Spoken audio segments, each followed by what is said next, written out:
басына бармағынан бал құятын. Отбасы дегеніміз мемлекет, сол үшін отқа түсіп жан қиятын. Мен сүйемін атағын анам берген, мемлекеттік сыйлықтың лауреатын. Биік-биік таудан биік шоқтығы, жоқ кезінде білінетін жоқтығы. Бір халықты дамытады бір шама, әйелінде әйелдердің көптігі. Қалауымды қабағымнан білетін, мені тану ғылымының докторы.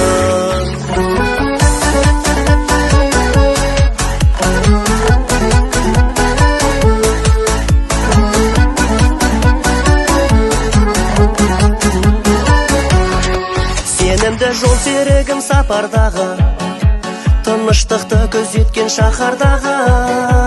Ата-енесін күтетін ерте тұрып, жауынгерлер секілді қатардағы. Отбасы дегеніміз халық сынды, менің жарым халықтың қаһарманы.